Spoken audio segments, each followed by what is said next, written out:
Hello, everybody, and welcome back to the 3DO Experience, the 3DO Retrospective Podcast, where we talk about all things 3DO, the company, the console, and everything in between. I am Bill, and this is Threk. How you doing, Threk?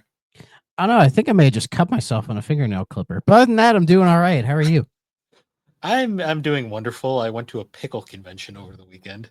I'm jealous. I ate pickle fudge. It was a thing. Did you save me some? I would like to try that. I don't know if it would make it all the way over to Ohio, to be perfectly honest. If you want to try, be my guest. 'Cause I'll let that- you know. That shit was rank opening it. Like fresh. So I have no idea what that trip would be like. Oh, If it gets me But, sick, I won't sue you. I swear. oh boy. But yeah, it's been a week. I was gonna say it's been a while, but no, it's been a week since we last recorded. Another week. We're wrapping up July. It is still hot as balls out here. It's supposed to cool down in a few days, but I'll believe it when I feel it. Like I kind of burnt my finger on the seatbelt after work today. That's the kind of heat we're talking. So I was even better. I burnt my finger on the steering wheel. See, I bought an amazing thing that I've been trying to show to people. It's called an umbrella sun shield. So you know those like sun shields people put on the in there to prevent from the sun, but it's an umbrella. So you open it like an umbrella in there, and it makes a nice like form fit against the windshield. So less stuff comes in, and yeah, because of that, I was actually able to drive my car as soon as I got in it. So I recommend everybody get one of those. Seriously, game changer, absolute game changer. Nice. Oh man. Speaking of cars, I had to get emissions tests today. That was fun. Oh, for some reason, I was like emission test. What the fuck is that? That's Connecticut's way of being like, we don't have state inspections, but you have to pay us $20 every 2 years to just for them to say your car is safe to drive. Yeah, who needs that, right? Who needs I mean, state inspections? It's better. I mean, a lot of those are bullshit half the time, anyways. But I imagine those your go-to are much better. I mean, back when I was in Mass, it was like if you knew a guy, you could always pass. So exactly, you're just proving my point, dude. I mean, at least in Connecticut, it's like at least they're kind of upfront. It's like $20. We'll test your car, and then we'll leave you alone for 2 years. You don't need a sticker or anything. We'll give it a sniff, and if it doesn't smell bad, you're good. You get a pass. Pretty much. I mean, it is possible to fail apparently, but your car needs to be like butt old, I guess, to like fail. So. Yeah. I mean, I get it. There's like emissions regulations, but if I know anything about what's going on right now, who gives a fuck about government regulations, right? Yeah. But yeah. Not a ton has happened in gaming news. There's been some stuff, not a huge amount in terms of quantity, but there are two things that happened that are, I think, qualitative and that I think they're worth chatting about. But before we get to those, we'll tackle some of the lighter stuff I saw. First thing, Atari is acquiring Thunderful for around 4.5 million euros. I think that's euros. So I had never heard of Thunderful Group. And looking through this, I still really don't know much about them, but apparently they own studios in Gothenburg, Karslam, Malmo, and Skutvid. So I think they're like an Eastern European, like, publishing, developing arm, I guess. They're known for the Steam World games. Because I think they're the company that like bought the dev that made Steam World, I think. Though from what I've heard, the like Steam World may be in some trouble, but that's that's not neither here nor there. Stuff like the Gunk and Curse to Golf and some other stuff. I mean, that's cool to see. I mean, it's crazy to think we're in an era of Atari like rising up again. That they're making waves. Like they own Digital Eclipse, they own Night Dive, they own now Thunderful. Like they're buying some of these smaller teams that are known for like doing other things. A lot of it more kind of archival stuff and attaching their name to it. Like it's so weird going to Atari's website and seeing them advertise the Mortal Kombat Legacy Collection. Yeah, I know. Because Digital Eclipse is doing it and Atari owns it. I mean, it's technically Atari's so confusing now because technically it's Atari grams, but They're calling themselves Atari, so I'm just calling them Atari. yeah, You know, I'll call them by their preferred name. It's okay. it's actually really weird too because like they're advertising Mortal Kombat, which is formerly Midway, which is where like the real Atari kind of ended up. So Yeah, it all kind of comes around, it's a weird full circle kind of thing because technically I think the remains of what was once Atari is somewhere in Warner Brothers now. So I think so, yeah. And then that Mortal Kombat Legacy Collection, I think its release date got leaked the other day. It's coming out at the end of September, which honestly feels about right for that anyway. So I'll be playing that day one because I love me some Mortal Kombat. Let's see. So if y'all remember, Suicide Squad came out, right? And that was a big old flippity sure flop. did. It was a big old flippity flop. You would think Warner Brothers would go, maybe we shouldn't make another live service game. Wait, you don't want to play a video game where you can kill Batman? Well, apparently they're making another fucking live service. Except it's not Rocksteady this time; it's WB Montreal, which is so much better. They're known for all their bangers, right? No disrespect to Montreal. Like I think Arkham Origins is overhated. I do. But like Gotham Knights, from what I heard, was not really it. So, it's like that's like one of those games I put in the category of so okay, it's average. I didn't play it. Even when it came to Game Pass, I didn't play it. So I messed around with it. I was like, it's fine. I was like, but I don't like it really. And I just got But I find it crazy that they're doing another live service game. It says based on one of the iconic IPs from the vast Warner Brothers and DC Comics catalog. So it's not necessarily another DC one, but even still, it's like, why? Why would you? It feels like 99% of the live service games that have come out within the last 5 to 8 years have flopped like massively, or they just didn't catch on. So because they're oversaturating with them so bad right now. There's way too many of them, and the ones that are successful because they're like platforms that you just like. That's just like you just play Fortnite. You know what I mean? And Fortnite has so much fucking content on it. I think now, isn't it doing like a kart racer or something now? Like a racing game? Fortnite is like getting really close to basically just being like Roblox, where it's like a game making platform. Yeah. So it's like, so people who are ingrained in that, it's like, why would they ever leave? You know what I mean? To a degree. So yeah, it's gonna flop. It's gonna fucking flop. I can already see it happening. Like it's so hard. It was so hard to break into that market anyways, and now it's even harder. Oh yeah. You know? So I don't know how you do it. I just don't know what Warner Brothers is really doing, to be honest. I mean, I'm hoping that new Batman Arkham thing that Rocksteady's working on, I hope it turns out good, but time will tell when we see that and what it'll be, and maybe Arkham World is real. If they call it Arkham World, that would be amazing. I want that to happen just so the fucking Batman Arkham subreddit. Oh my god, they would light up like a fucking Christmas tree. They'll have their moment of clarity where they'll actually talk about it, and then they'll go back to being a bunch of fucking psychopaths again. That subreddit is fun. It is a shit show, but it is the most entertaining shit show you'll ever watch. You watch it from a distance. You don't tap the glass. You just look at it, you laugh, and you move on. Yeah. Just let them do their thing. If it makes them happy, it makes them happy, right? Yep. Let's see here. So Gamescom's coming up, right? It's coming up very soon. And of course, Xbox confirmed that they will be there as well as a bunch of other studios, but Xbox said they're going to show off like the ROG Ally, and I think pre-orders for that open in about a month. And they're going to, have a bunch of games to show off with it and all that stuff. And one of the games is Power Wash Simulator 2 is going to be there. Very excited. I hope that comes out this year. I'm ready for that game. I'll pay $70. I don't care. But the big game that all the lamos care about is Hollow Knight Silksong is going to be there. Oh boy. Well, it's about time. Good for that. The fans. I tried Hollow Knight, couldn't get into it.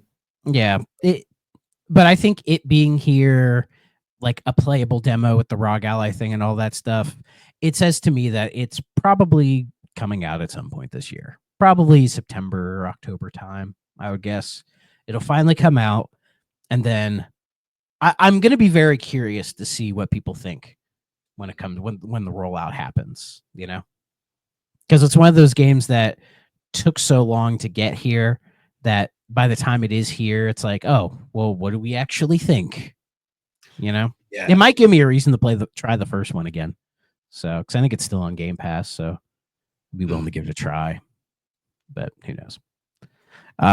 But also speaking of Microsoft, remember when they said the Outer Worlds 2 was going to be an $80 game, and everyone was like, "Don't do that. You're not Nintendo. You can't get away with that." That's true. They didn't get away with it. It's They moved it back down to 70. it's amazing how easy it is to get Microsoft and Sony to bend, but like Nintendo's their response is always really just eat shit. Like they don't care. Yeah, basically. Well, and also people eat it up anyways. Well, yeah, You know what Nintendo I mean? fans are like have Stockholm syndrome, I swear sometimes. Yeah, yeah. Nintendo's the one that gets away with the predatory business tactics. Like nobody else can get away with it but them, which I find fascinating. But I mean, it's good that they moved it to 70 and they basically said, we're probably just gonna stick with $70 games for now. Yeah, They're like, probably for the better. a lot of people theorize that it was probably because the pre-orders are really low. I believe that, especially when if it's a day one on Game Pass, a lot of people are just gonna wait for it there. So I'm not Yeah. surprised. But you know, it's a good thing they moved it back. It is. But of course, I've seen people open it up to other conversations about pricing, and it's like, you know, you I think people just want to go back to when everything was $60, but it's like we're never going to go back to that. We're not. Yeah. It just Unfortunately not. it's an unfortunate thing, you know. And if somebody wants to pay $70 for a game, they will. Most of the time, you can wait for a sale, which is always my issue with Nintendo games being 80, They don't go on 70 sale. plus bucks, is that they don't go on sale. Like Outer Worlds 2 would definitely go on sale at some point. Like whatever Assassin's Creed game, that'll be $80 will go on sale at some point. Madden, all that stuff. Mario Kart won't. Unless they decide to completely change course because of like sales are down, so they have to, which I don't see happening anytime soon. They're not going to do it. So why the fuck would they? You know? Yeah. Because it segues into Nintendo. They have set a U.S. launch month record at 1.6 million units. Shocker! The Switch 2 is selling really well. Who would have guessed? Yeah. I'll get Who one would have guessed? eventually. Well, I saw an interesting chart that was if you look at all of the Nintendo consoles in their like launch window, they all sold about roughly this amount, right? Which is what I've been saying about Switch 2, which is like when it's like every Nintendo console when it launches, it sells really well because all of the fans and people rush out to buy it. The question is going to be the tail. You know, will the Switch 2 have? It's not going to have the Switch's one tail. It's just not. Like you can't expect that. But if it has like 60% of that tail, I'd say that's pretty good. You know, will it As be long as enough it's for not their business side? Who can say? But I think they'll be okay. as long as it's not like the Wii, which the Wii is still the most infamous one, where it's like it had that massive first half and then it just kind of petered off towards like the end. I don't think it will because the Switch 2 isn't nearly as gimmicky and it's kind of building off something that people are already familiar with. Yeah. It's just going to be interesting to see what kind of games Nintendo makes for it throughout the generation. You know, like Donkey Kong Bonanza came out and people are really, they like it. It's really good, which is great because I had heard some people say it wasn't good. So I'm glad it's a good game. My favorite description of it I saw was someone had described it as it's like Mario Odyssey if you mixed it with Red Faction Gorilla, where you can just destroy the environment. Which I was like, that's perfect for Gorilla. Yeah, it is because like I've always wanted another game like Red Faction Gorilla, where like because the environmental destruction in that game is still like one of the best things in gaming. I'd say Battlefield Bad Company 1 and 2 have similar destruction, but it's a different type of game.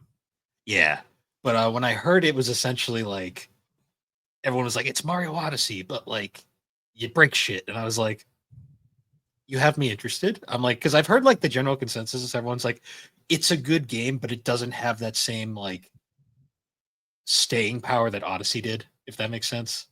Yeah, I mean, it'll be curious to see because eventually I'll get my hands on it. So I'll let you all know when I get there. I did play a Switch 2 demo kiosk the other day, just because I happened to be around one. So I picked up the new Joy Cons and the Pro controller and messed with them a little bit. Played a bit of Donkey Kong Bonanza. The little bit I played of it, I'm like, oh, this could be fun. You know, it didn't give me the same joy that Odyssey did, but I only played it for like 10 minutes. So who knows? Yeah. Well, Odyssey just had that benefit of it was so refreshing when it came out. Yeah, yeah. And it's cool to see that they're doing something like that with Donkey Kong, that they're willing to give him that kind of fresh new game and everything. And I will say the Switch 2 Pro controller and the Joy-Cons, the new Joy-Cons I like. They feel a lot better than the original ones. I think just being bigger in size is a big thing. The Pro controller too, in some ways it feels better than the first one. In other ways, I'm not sure yet. But again, I only played each for like 5 minutes. So I don't have much to say outside of they didn't feel bad, but I'd have to actually put a few hours into it to let you know. But yeah, Switch 2 selling. Who would have thought, right? Yeah. Nintendo fans bought Nintendo thing. Ooh, ooh. Let's see. We'll do this. I have a few Sony things. There's a few Sony things happening right now. The first one is they acquired 2.5% of Bandai Namco. So if you guys remember a while ago, they acquired that one company that had a majority stake in FromSoft. I can't remember their name, but I think it was more for like the anime stuff because of Crunchyroll. And oh, Kandasha. Yeah, Kandasha. Kandasha, yeah.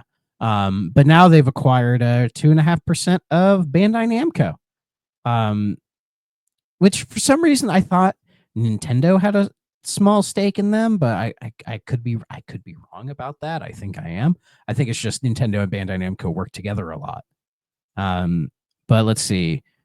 According to this, Sony also owns about 14% of FromSoft, 5% of Devolver Digital, 4.9% of Epic Games, and 4.98% of Bilibili, Chinese media publisher. I don't know. So it just seems that they're kind of, spread themselves out a little bit. Yeah, it's more probably I always think of this as they're just kind of buying stock, basically. Yeah, which a lot of other companies do. It's nothing crazy. Because I saw some people online making way bigger a deal out of this than it was, and I'm like, that doesn't seem like that big of a deal. It really doesn't. Guys, it's 4%. Like, calm down. That's not much, really. It's not Microsoft buying Activision. Exactly. It's not the same at all. But it kind of lines up with Sony having Namco do like the Patapon and Everybody's Golf, like ports and everything. So maybe a part of this is them aligning with Bandai Namco for some of their more Japanese IP to have them kind of handle like revivals for it potentially, because they close all their Japan studios, right?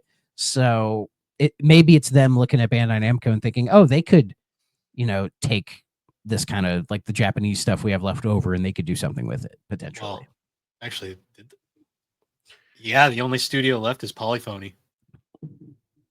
Well, there's also Asobi that did Astrobot. Well, Asobi is like the remains of Japan Studio. Yeah, and they're probably just gonna be doing Astrobot now. Yeah, and then Polyphony just does Gran Turismo and racing stuff, which is fine. Do they do anything else other than Gran Turismo? They made Omega Boost. Is that recent? No, that was during the PS1 era. I was gonna say that. Well, because they had that fucking kart racer before Gran Turismo, and I'm like, yeah, but that was like way long ago. I was saying like recently, did they do like a random thing we don't know about? Like, did they co-develop fucking Resistance? Probably not. Yeah. So the story behind Omega Boost is basically they had a whole bunch of team members from Team Andromeda, the studio behind Panzer Dragoon, had come over to Polyphony, and basically their one like thing they wanted to do before they became slaves to racing games for the rest of their time is they wanted to make essentially we have Panzer Dragoon at home. Which was Omega Boost, which was essentially it was Panzer Dragoon with mechs, and it's a good game. That's an interesting idea. It looks great. It's fun. It has Static X music for some reason, which is kind of fun. That's interesting. I mean, it was the '90s. It makes sense. Um, Very road rash of them. yeah, but they made that, and then they literally made nothing but Gran Turismo and like an occasional other racer. Like they made Taurus Trophy on the PS2, which was just Gran Turismo with bikes. I would love to see Polyphony make like a weird like action game or like a fucking strategy RPG or just something completely different. Something.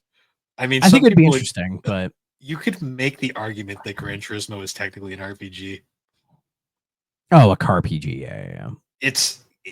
Gran Turismo is a weird game. Gran Turismo like hits that like dopamine for people the same way like Forza does, where it's just like this is just fun for some reason. Yeah, but by the same token, like Playground, who does Forza Horizon, are working on Fable. But would Polyphony ever work on like I don't know, fucking Siphon Filter? Probably not.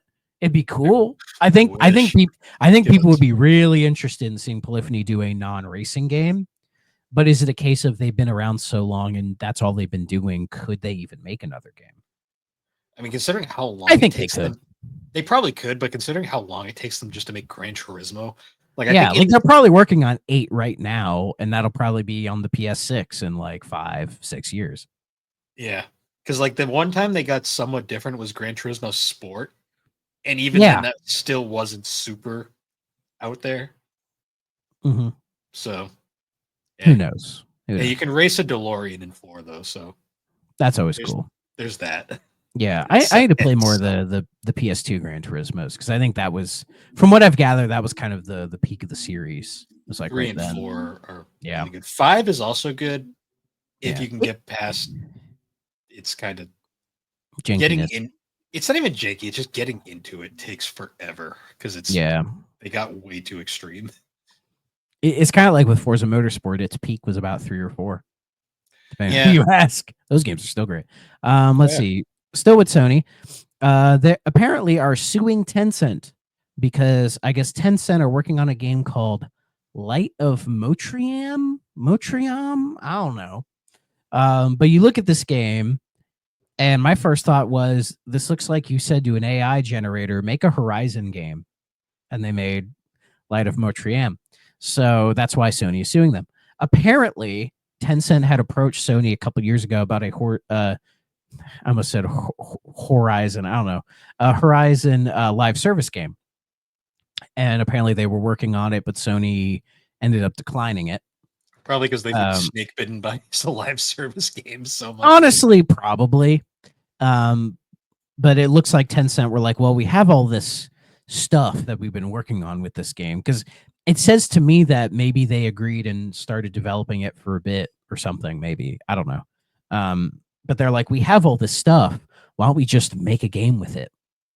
And they just kind of made a game with it, probably not thinking that, no, Sony's not going to say anything. Apparently they are. Like they have filed a lawsuit in California for, like copyright infringement or whatever. So we'll see what happens. I'm kind of two minds of it. Like on the one hand, you look at it and it's like, it's pretty fucking blatant. Like it is a red-haired protagonist in a lush world with like animal monsters, and they kind of have like the humans have like a tribal thing going on, and it's like a third-person action adventure. Like it's very clear what it's trying to be. Like it's obvious, right? So I get why Sony would go after it.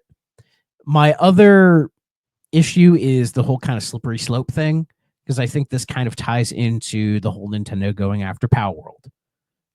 Like it has that same kind of stink to it, where it's like sure.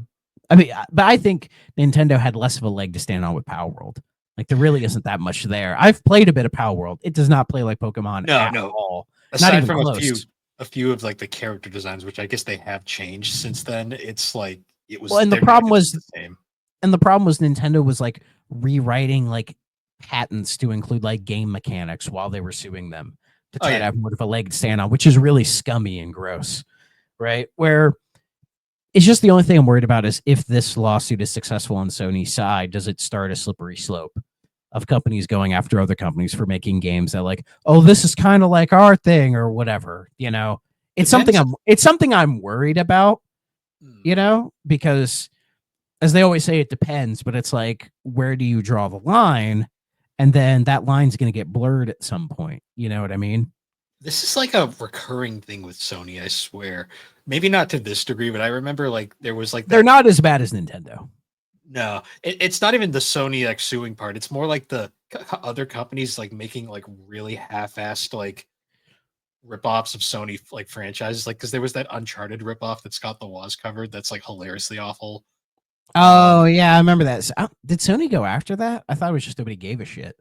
That one was so bad that I don't think it really mattered. There Oh, was also that there was that Last last, of Us thing on yeah, Switch, that but one was late. that one was kind of funny because you could tell it was just a company trying to just throw something together to trick people, Yeah. Whereas like this is Tencent.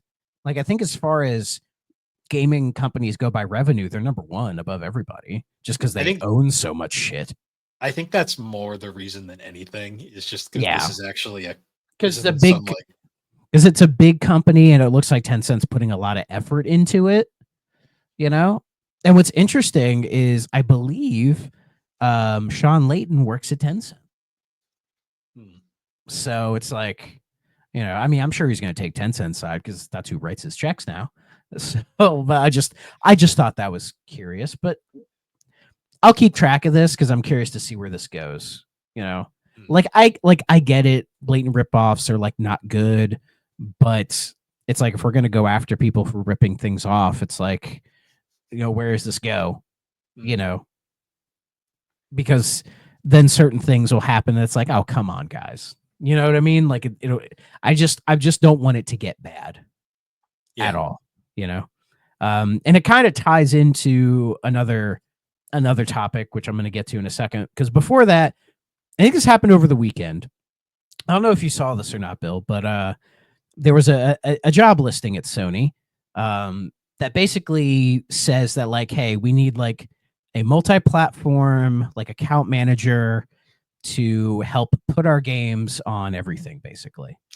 I saw that PC, Xbox, Nintendo, mobile, all that stuff. And a lot of people, like, it became a thing, right? Of course it did. And I mean, I saw it and just went, okay. I mean, I thought the moment that like, oh, Sony was going to start putting stuff on PC. They're putting stuff on Switch. Now Helldivers 2 is coming to Xbox. It's like they're doing the same multi-plat strategy that Microsoft was doing. They're just being slower about it. But this just says it's like, yeah, they're going to do it. Like, it's like, I imagine Horizon will probably be on Xbox at some point now, right? I guarantee they were kind of waiting to see how the Microsoft stuff worked out, and now that they've assessed that, they're kind of like, okay.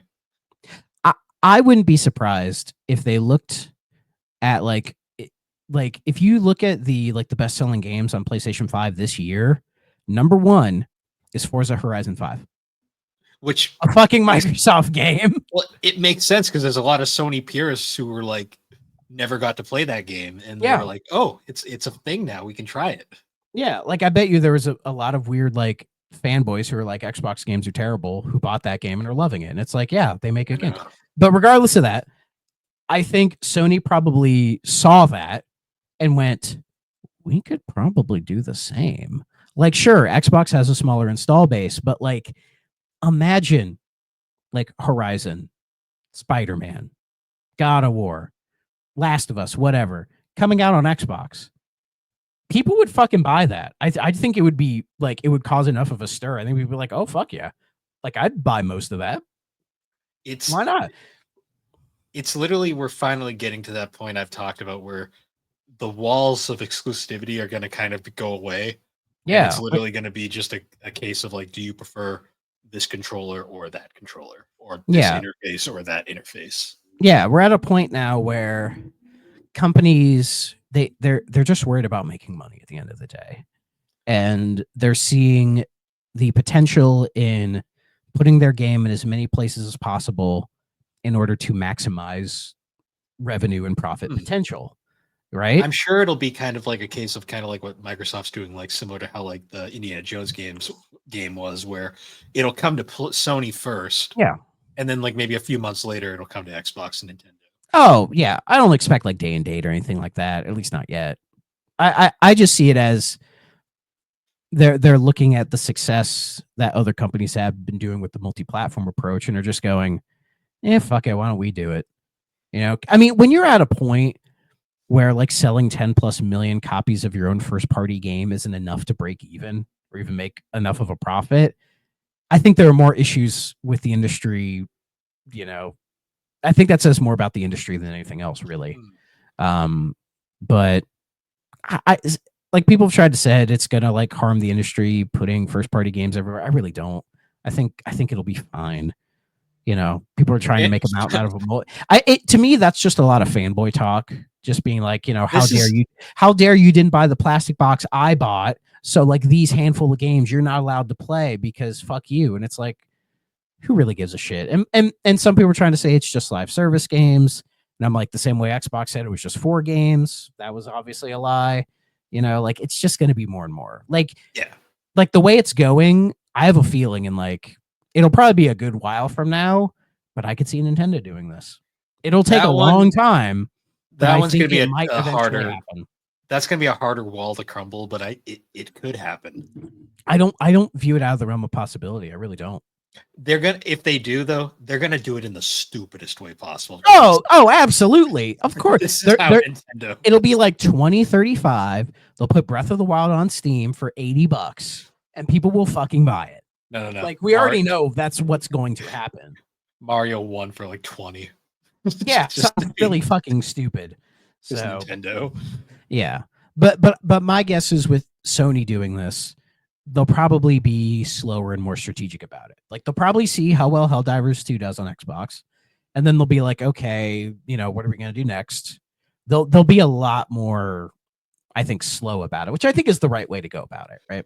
I think they'll look at like game sales. Like if they have a game that like is like selling extremely well, they'll probably push that onto the other systems. Or they might look at a game like, say, Spider-Man. That's probably reached its max sales potential on PlayStation and probably to an extent PC.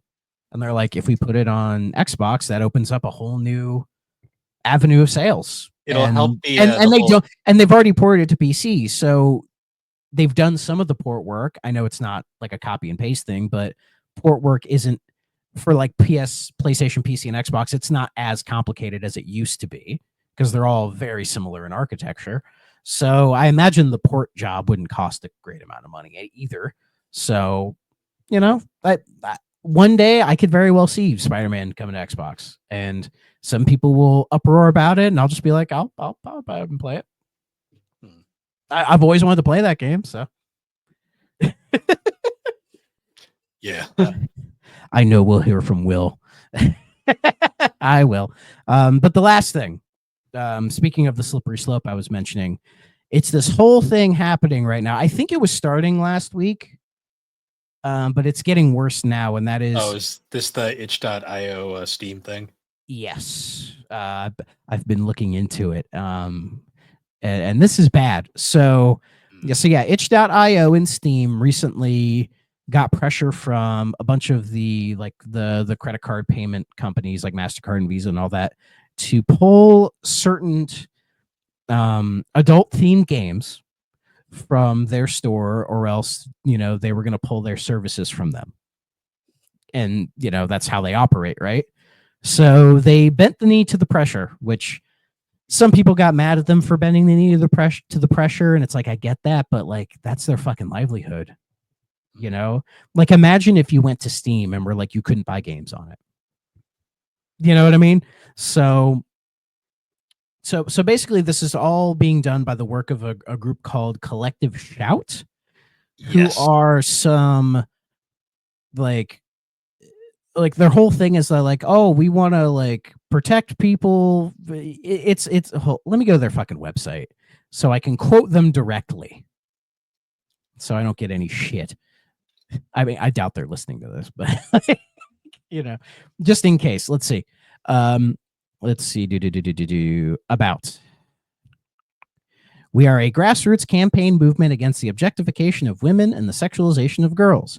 Is for anyone concerned about the increasing pornification of culture and the ways its messages have become entrenched in mainstream society, presenting distorted and dishonest ideas about women and girls, sexuality, and relationships.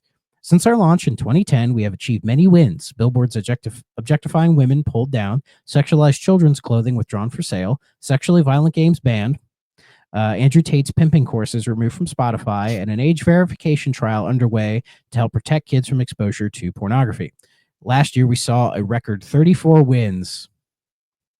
This was all possible because thousands of people just like you decided to speak out and take action. Okay, so this all just screams to me, this is another right-wing fucking Christian group who are like, you know, sex and porn are evil.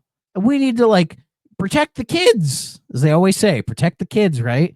So that means in order to protect the kids, they're going to prevent fully grown legal adults from accessing content that they want to view.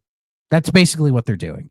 And sure, some of those games that they banned, sure, they might have been smutty and kind of gross and weird. That's fair, right? The initial Steam ban, the way that they did it made them look better than the itch one did, because the Steam one was like mostly targeting like assault games, which the fact that those exist is kind of fucked up. I didn't even realize that. Again, I understand. I do. Like, the problem with a lot of these advocacy groups is they make certain stop. Exactly. Like, they'll make points that most people are like, yeah, that's fair. Like seeing them say like, oh, we, told Andrew Tate to fuck off. Like, good. That's a good thing. He's a piece of shit. But as you said, Bill, the problem is, where does that line go? And it's I don't know if I'd said they're Christian, but they are Christian, because a lot of the games that got pulled had the LGBT tag on it. Games that weren't necessarily sexual in nature at all, but like, say, were made by queer developers or had queer characters in them and all of that. And these people don't fucking like that, because they view anybody who isn't hetero, their existence as purely sexual.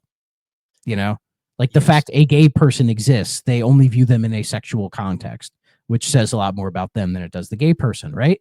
So it's just going to get worse and worse. And apparently on itch, the game mouthwashing got pulled from searches. Like, you can't search it. You can find it if you have the link, but if you search it, it doesn't pop up. And from what I know, I have not played the game yet. I really do. It's still on my Steam wish list, and I may have to buy it, otherwise it'll disappear.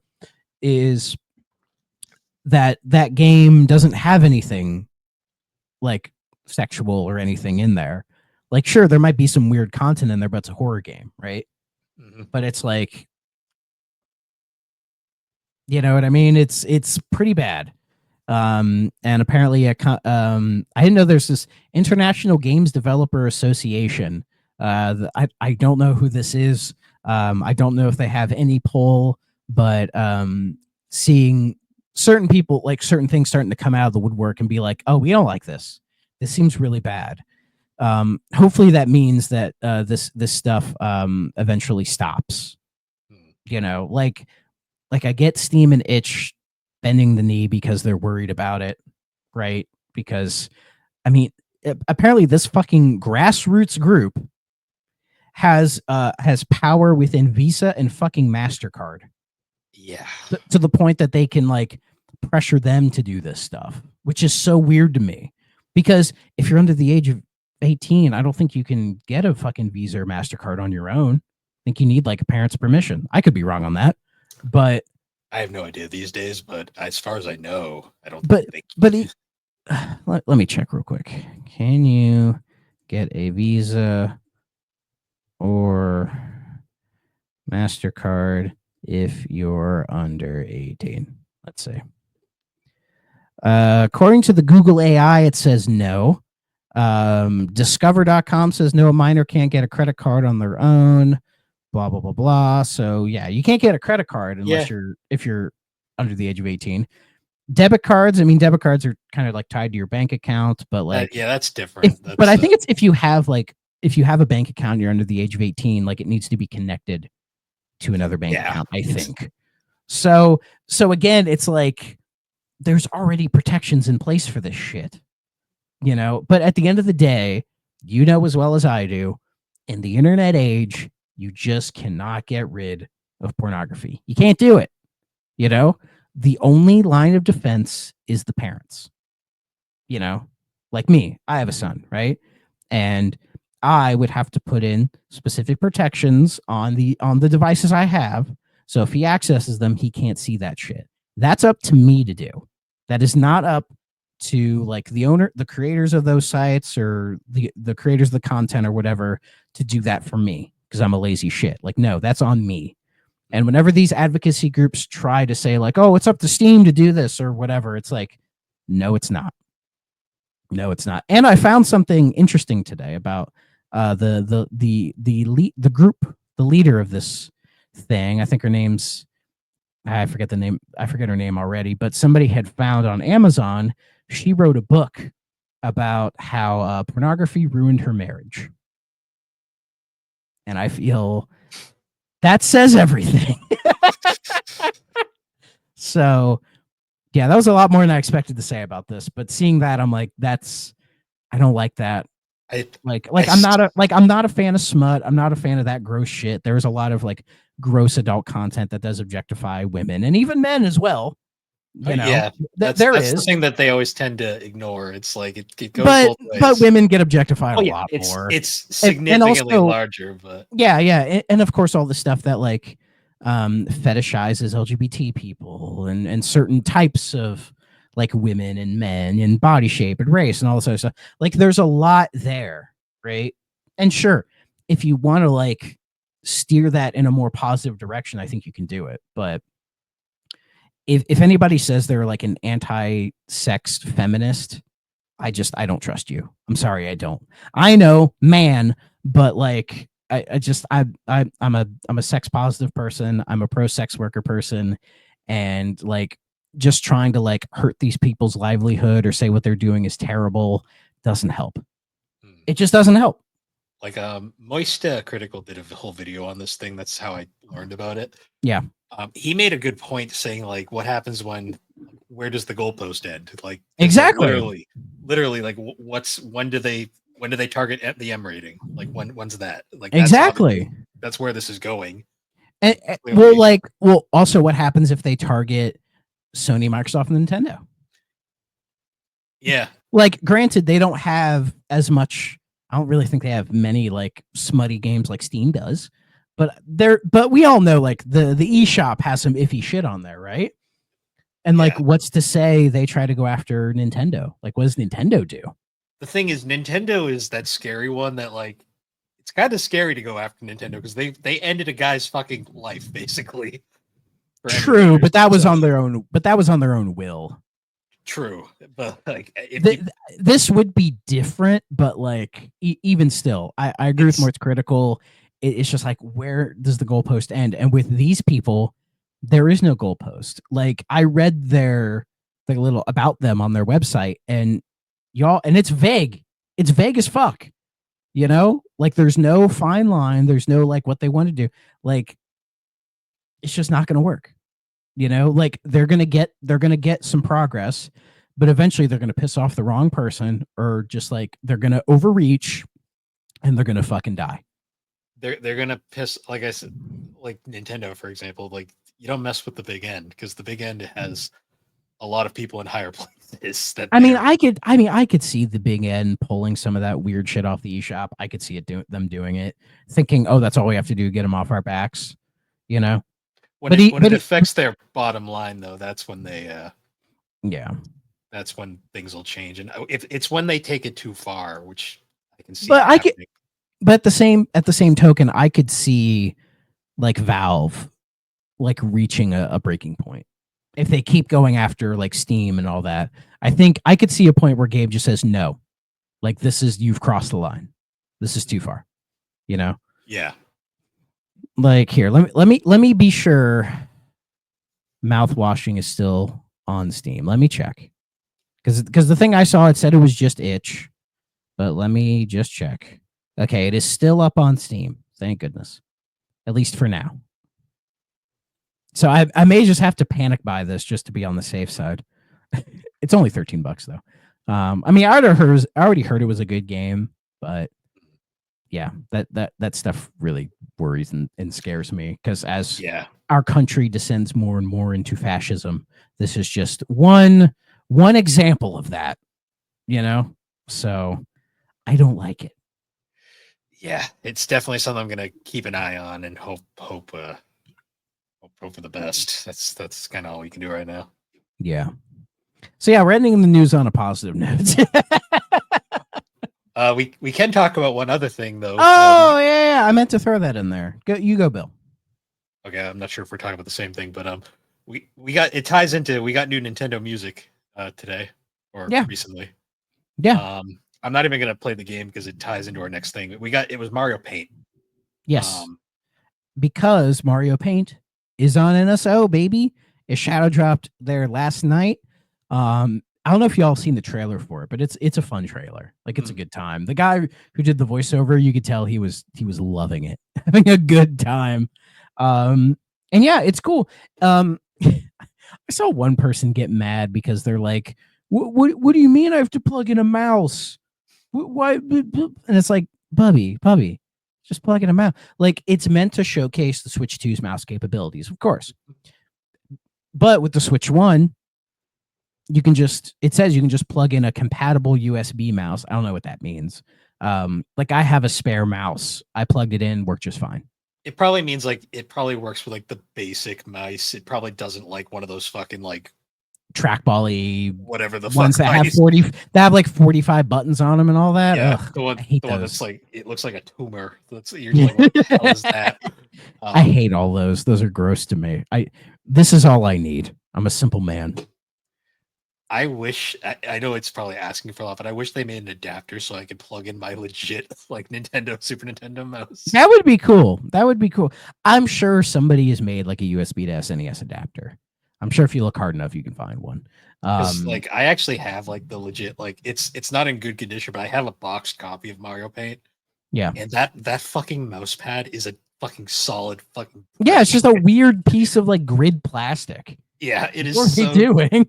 It like I mean like I have my Sony mouse pad here that I use for this computer. I don't have a mouse pad. I'm a sicko. I honestly it doesn't do anything with the optical mouse, but I just kind of like using it. And yeah, rollerball mice. Oh man, those did not age well at all. I have 3 console mice. I have a Super Nintendo mouse, I have a PlayStation mouse, and then I have the Dreamcast mouse because I can play true. You should try plugging the other 2 in there. That'd be funny. But go ahead. Sorry, I was just gonna say, like with the Dreamcast mouse, I can play true mouse and keyboard on Quake 3, which is great. Or Tapping of the Dead. That too, or the best game ever. Unreal Tournament. Yeah. So, and yeah, we got the Mario Paint music, which is great music, by the way. It is. Speaking of the music,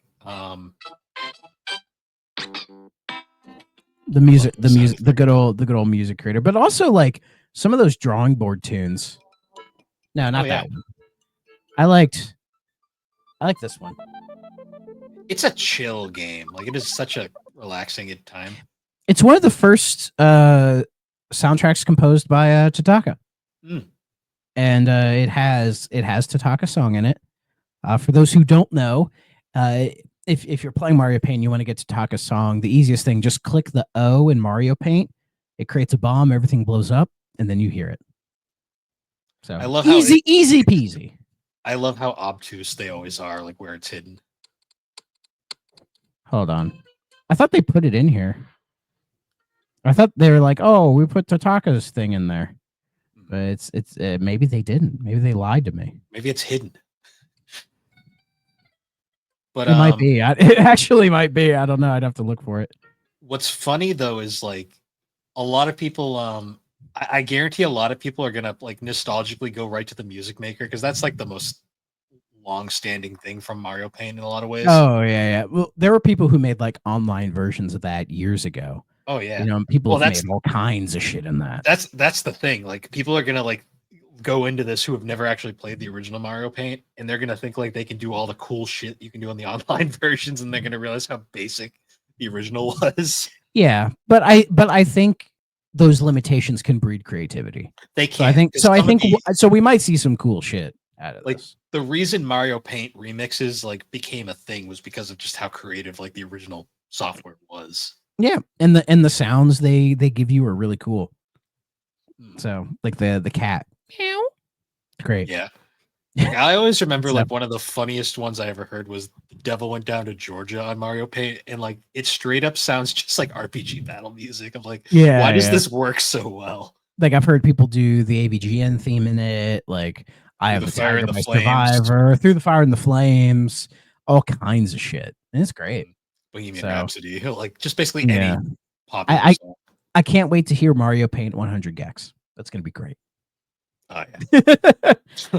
So yeah, kiddos, go find a. I'm sure you have a mouse somewhere. Plug it into your Switch and go crazy with Mario Paint. It's pretty cool. Like it's not the most advanced drawing tool or anything like that these days, but it's cool to see. And I saw some people say this mean they'll do like a new Mario Paint. And I'm like, they could, but I don't think they will. Because I think if you were going to do like a drawing thing these days, you would give people a tablet that they can draw on.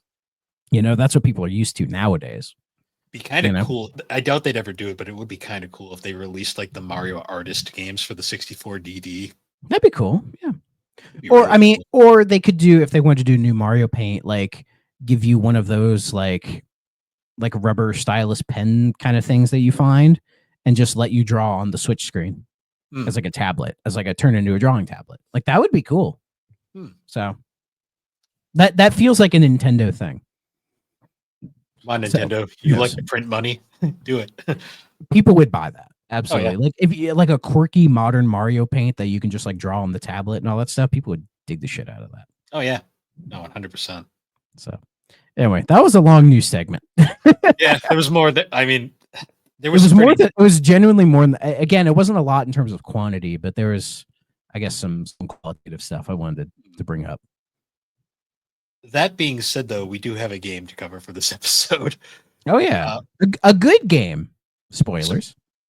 Yeah, we're covering Total Eclipse, one of the more iconic 3DO games, I'd say. Yeah. Whenever you look at like compilations of like 3DO games, you see this one pop up quite a bit, and I could see why, because it's a space shooter, and space shooters are easy to make, especially back then. There was a ton of them for every console, so it showcased the 3D too, that the 3DO was trying to advertising. Yeah. So this game came out in early '94. Pretty much launch, but it was launch window, I guess. Because as we know, there was only one launch game for 3DO, and it was actually made by the same company that made this game, Crash and Burn. And I'm pretty sure these run off the same engine. I think they do. They have that sort of a similar like feel to them. Off-World Interceptor also runs off this engine, so you can tell Crystal was reusing a lot of stuff back in the day. Yeah, exactly. But I think they kind of had to, because you just work with what you got. And this is definitely the era where Crystal wasn't 100% sure of their identity yet. This was their second game. Like ever. Mm-hmm. We've covered their first and their third, so now we're gonna do the meat of the sandwich. Yeah, and honestly, this was considered their first real major hit. I could see that. I could see that. It reminds me a little bit of, God, what year did Star Fox come out on Super Nintendo? Was it around the same time? 93, I want to say, so probably like the year before. Okay, and Star Fox was a hit at the time, right? Super FX chip, 3D stuff, all that. Star Fox definitely had the benefit of like being like the 3D on Super Nintendo, but it also had the benefit of being a good game. Yeah, I don't think that game's aged particularly well. No, it definitely hasn't aged. Yeah, 93. It definitely hasn't aged gracefully. Like I think this game has aged more gracefully in some regards. Like I think this game, it's kind of on rails the same way Star Fox is, right? And you just sort of navigate the field and try not to die and blow other ship up, but it's a little bit more different in that there are parts where you go underground, and then there's all these hills and all this like 3D terrain you have to deal with, and then there's much more bosses and more like well-defined objectives, and just like Star Fox, it has some silly 3D in it. It does. The difference is this game went more for the 3D environments rather than the ship. The ship is pre-rendered, which I think actually makes it age a little better. And its animation is smooth, like when it turns is. and goes up or down. It's not jaggy at all.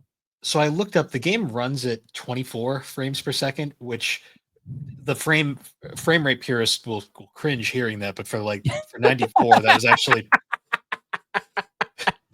for 94. For 94, that was actually top of the line at the time. Apparently. I mean, a lot of Super Nintendo and Genesis games ran at 60. They ran at 60, but not in 3D.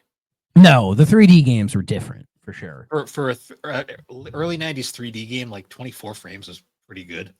Yeah, I mean, it runs better than some N64 games do.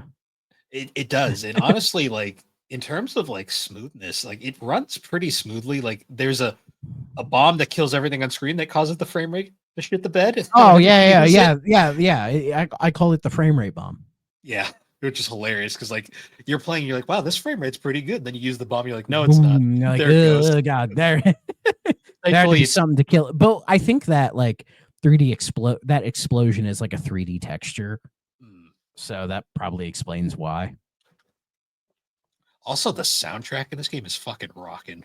It's really good. Like, why does it rock so hard? Yeah, because I'm sitting there, like I'm playing the game. I'm like, yeah, having a good time. I'm like, the fuck is this? This guy's going ham as shit on the guitar.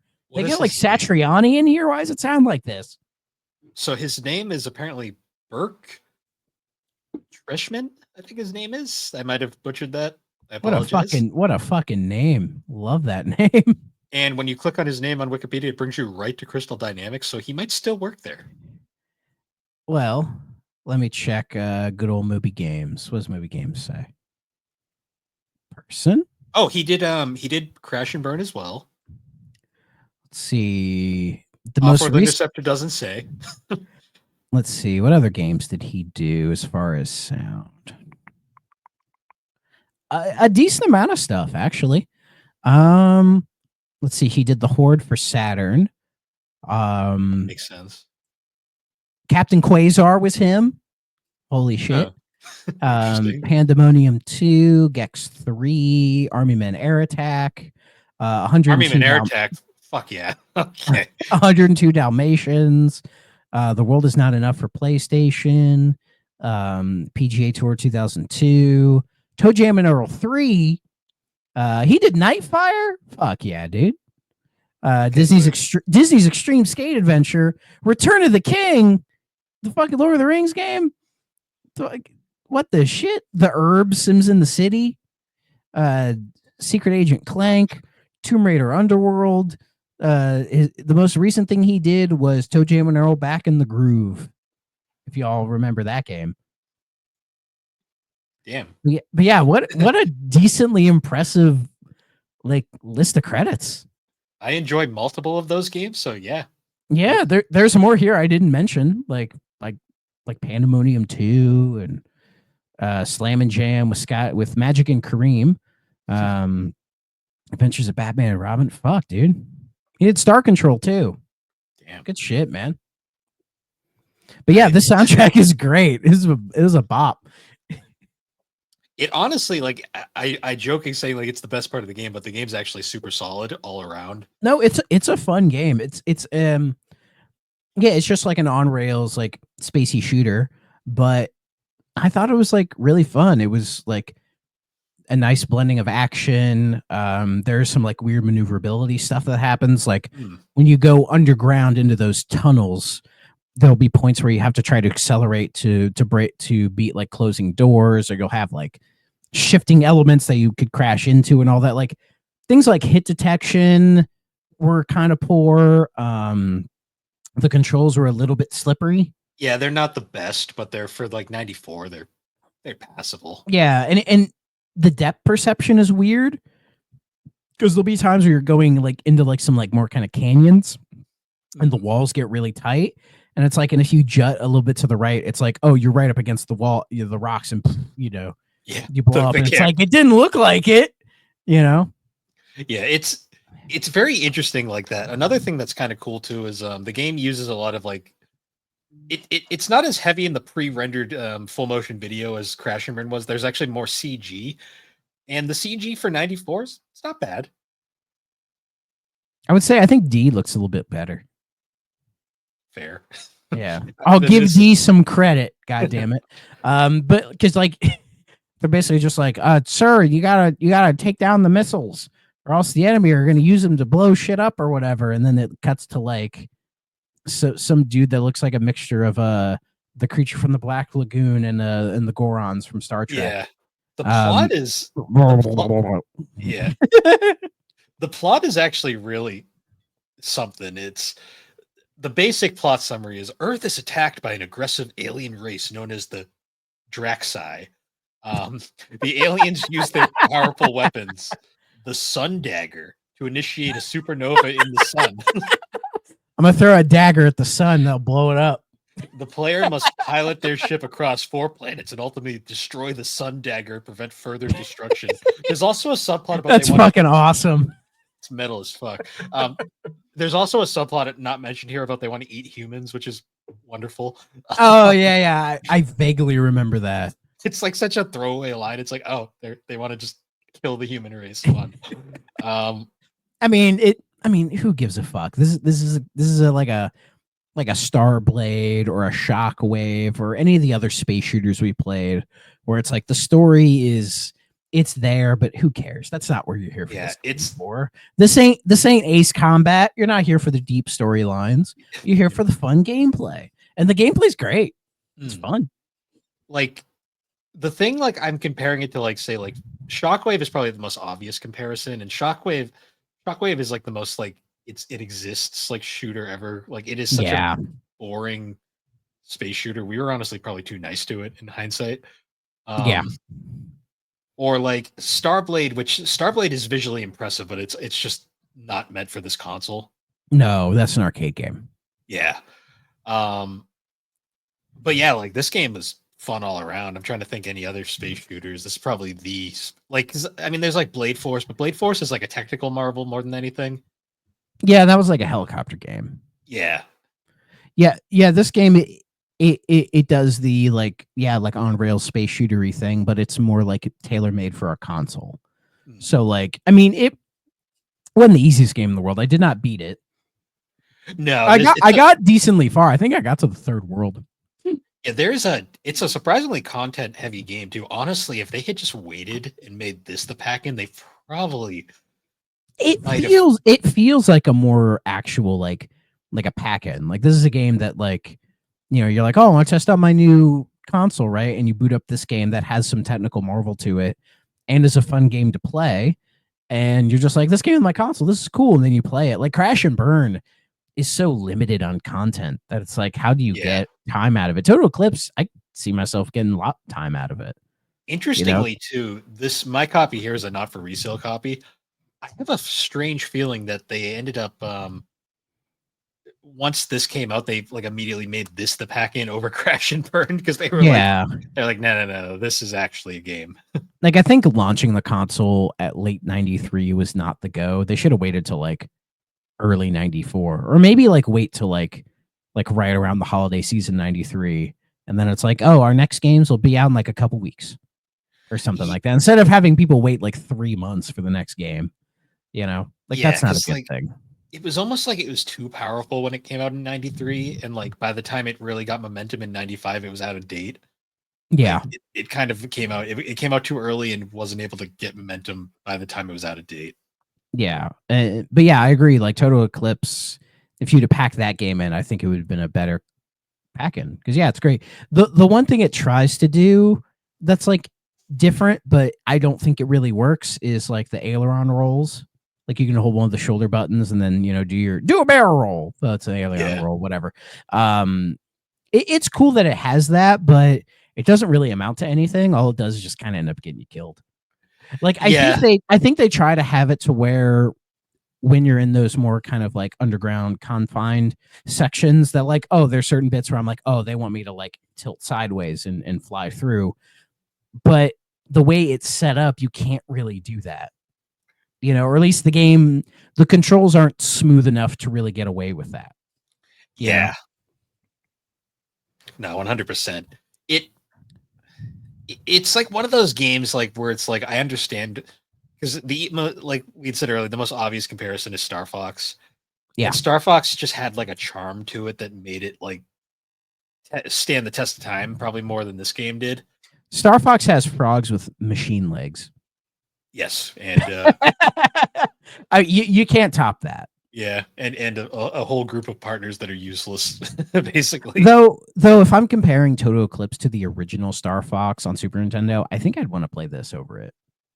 This is definitely more visually interesting. Yeah, like Star Fox didn't get going till 64. Really. Yeah, and Star Fox 64 obviously clears this, but that is very unfair comparison. Yeah. So, interestingly too, this game later came out on the PlayStation under the title Total Eclipse Turbo. Yeah, and it came out like a few days before the console launched. Yeah, it's just bizarre. I know it's happened before. Like there are some other games that have done it, but every time they do it, it's like you're not really beating the launch, Like it feels like they're trying to get ahead of it to where, people are excited. They'll like come in and be like, "Oh, is the PlayStation out yet?" They'll be like, "No, but here's a game for it." But why would anybody be like, "Oh, I'll buy that now"? I'll be like, "I'll just fucking wait till the console comes out." And I don't even know what the PlayStation 1's like launch lineup even was. But I imagine this did not really make a splash in that PlayStation 1's life.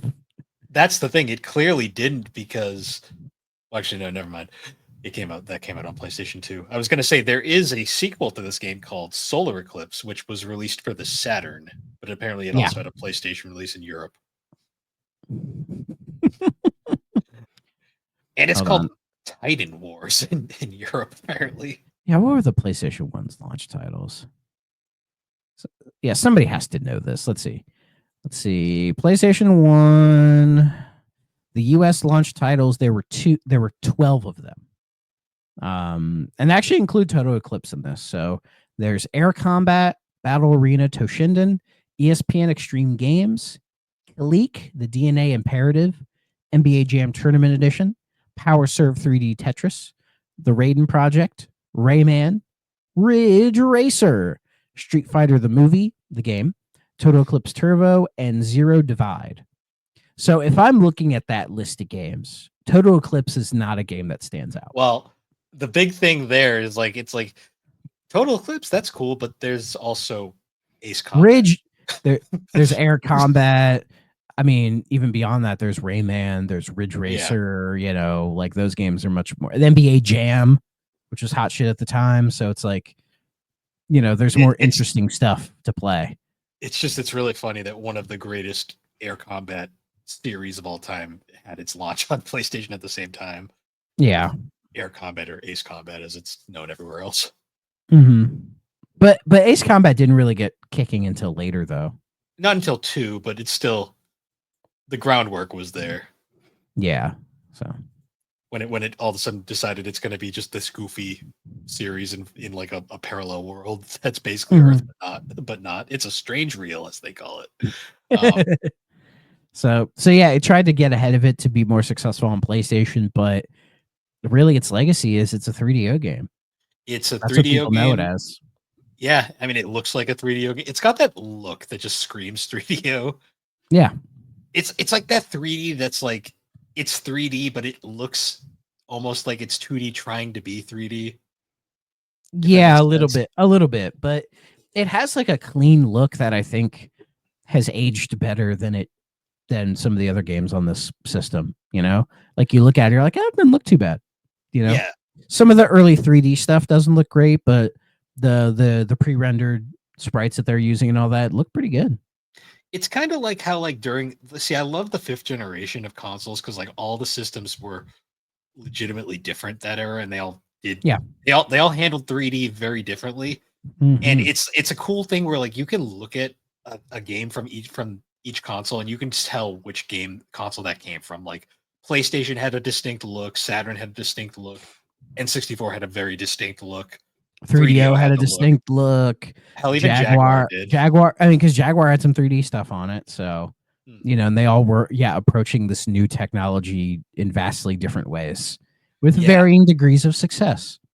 That's why there's only famously between like the big three of that era, the PlayStation, Saturn, and N64, there's like a handful. I can only think of two off the top of my head games that came out on all three. Like the only two I can think of right away are Mortal Kombat Trilogy and Duke Nukem 3D. Didn't Resident Evil 2 come out on all of them? Resident Evil 2 was not on Saturn. It was on Dreamcast instead. Oh, it was Resident Evil 1 was on Saturn. Yep. Oh, okay. But wasn't on N64. It's like one of those weird things.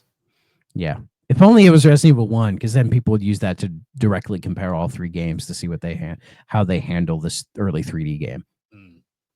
Yeah, because like the most easy one to look at is probably Duke 3D, because like Duke 3D is actually really funny to look at it on all three systems, because like the PlayStation version is like basically a straight port of the original PC, to the point where if you look up, it goes all Funhouse Mirror because the build engine wasn't supposed to look up. Yeah. And then the Saturn version was built off of Lobotomy Software's Slave Driver engine, the Power Slave engine, and it has its own distinct look. And then the N64 version was actually built true 3D, so it actually like has its own 3D design, and it's also silent and heavily censored. But it's still fun.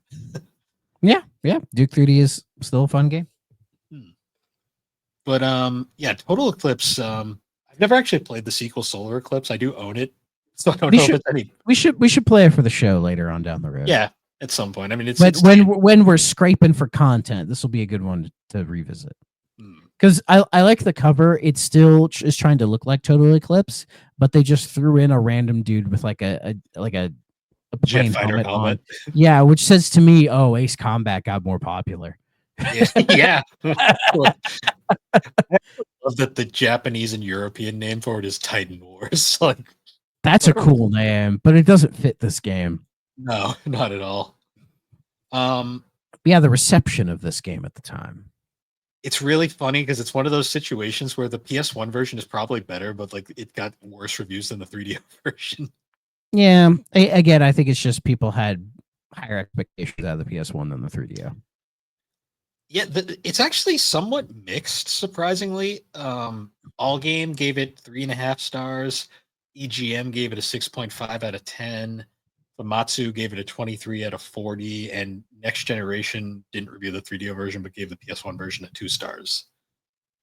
Yeah, according to this, for EGM, they highly praised the graphics, but criticized that the controls are too sensitive. The music is inappropriate for the theme of some stages. Hard disagree. Bullshit. I and fucking love that. Yeah, and that the hit detection is overly punishing. I agree with the controls being a bit too sensitive and the hit detection being kind of funky. I will agree with that. Especially that one boss. I think it's somewhere in the second world that's just like the giant face. And you're like, what the fuck do I shoot? And you find out, oh, I can only shoot his eyes when they're red. Like that boss sucked. Yeah, and there's a few instances of the game being kind of weirdly picky in that regard, but it doesn't drag the game down nearly as bad for me. Like, it's a good game, but it does have that 1994 jank to it. Yeah, exactly. Let's see. GamePro, see, they also really like the graphics, found little to complain about with the gameplay, and concluded Total Eclipse blasts off into a familiar fighting space. It blasts off into familiar fighting space ways, but the graphic look of this cool shooter is truly out of this world. A fucking 2-year-old write this? Yeah. It's so funny that they threw turbo in the fucking title for the PS1 version because there's nothing turbo about it. Yeah, it's just a straight port. Yeah, they could just call it Total Eclipse. Like, nobody would have cared. Oh, and Bob Mackey of US Gamer listed Total Eclipse Turbo as the worst launch game for the PlayStation. I don't know if I'd agree with that. I haven't played all those games that I listed. I mean, it's nostalgic, but Battle Arena Toshinden is kind of jank as fuck. I'm not gonna lie. Yeah, those are some fighting games that did not age very well, and I'm sure some of those sports games are not good. So, but yeah. That's Total Eclipse. A cool, fun game that could be seen. It's I wouldn't necessarily call it a tentpole release for the console, but I think as far as if you're somebody who owns the console and wants, some other games to play, I think this is a good like additional game to have. As we said, like a pack-in kind of a thing where it's like, oh, I bought this for like, Gex or some of the bigger games, but you have this and you're like, this is a cool game. I like it. Yeah, because I mean, you got to remember too, this was a very early game, so the people that bought the system just dropped $700, and they had crash and burn. I think if they had Total Eclipse, they wouldn't feel as bad. They wouldn't have been as downright disappointed, probably. Exactly. They're like, at least this is a fun game, not a perfect game, but a fun game. For 94, I could see having a lot of fun. Like if this was your only for 94, it's a 7. Yeah. Now, for must play, okay, stay away. I'm going to say it's a must play for the system. I would agree. I think so. It's not perfect. I mean, no 3DO game is perfect. Let's be real. Except for Plumbers Don't Wear Ties, though that game's a fucking masterpiece. Well, a lot of the really good games are available elsewhere as well. Yeah. So it's I think like I still think I think we can recommend this version over the PS1 version. Yeah, I mean it feels better. This is a game that just like it's one of those games that despite probably being better on PlayStation, it just feels like a 3DO game. It's the same with Gex, even though Gex is better on Saturn or PlayStation 1 compared to 3DO, but yeah, it's vibes. It's all about vibes. I mean, hell, even like Alone in the Dark, as jank as that game is, I still liked playing it on 3DO more than PC. So fair enough. But yeah, definitely must play. Like it's not like I still think like the pinnacle of like 3DO exclusives is still like Escape from Monster Manor. Like that's still I think the pinnacle 3DO exclusive that's still exclusive. Yeah, and because it's owned by EA, it'll never see the light of day. Probably not. Probably not. Gross. But so for next week, we agree quarantine next week? Yes, we did. Okay. So next week we're going to be playing Quarantine, and I am looking forward to this one. As am I. The hype for it is getting a little concerning because people are hyping this one up, so I'm going to be very disappointed if it doesn't live up to that hype. But I'm hoping, this game is good because goddamn, that is still like one of the most striking box arts I've ever seen. Mm-hmm. Like, we'll get to it in the episode. I mean, when you posted it in the Discords, people are like, "Ooh, what is that?" Because it's just like you look at that and you're like, "What the fuck?" Like literally, the reason I wanted to wait till I got a physical copy is just because that box art is so. It's if I had seen that on the shelf as a kid, I would have never been able to get it because holy shit. I would have been like, we'll talk about it when we get there. Yeah, it is something. But before we sign off, Thrack Ops episode 2 just came out. Yes. Yes. The second episode of Thrack Ops is out where I talk about Call of Duty Finest Hour. If you have not listened to it, wherever you are listening to this podcast, you can go listen to Thrack Ops. So I recommend it. Link down in the description. It might be the finest hour. It maybe not. I don't know. You gotta go find out. So yeah. Nice. So please go listen to that. Yep. Link down in the description below. And with that, everybody, once again, thank you for joining us on the 3DO experience. So you can goddamn fly in this room. You can find the 3DO experience on all the major podcasting platforms, particularly Apple Podcast and Spotify. Be sure to check us out over on the Superpod Network. That is superpodnetwork.com. Awesome site with a ton of awesome shows. I guess I'll shout them out while we're here. Fans of Superpod Saga, they have now rebranded as Super Ghost. Be sure to keep checking them out, as always. And ignore the scroll down below. I haven't edited it yet. But anyways, guys, once again, check out all those awesome friends over on the Superpod Network. And with that, once again, guys, we will see you all later. Bye-bye.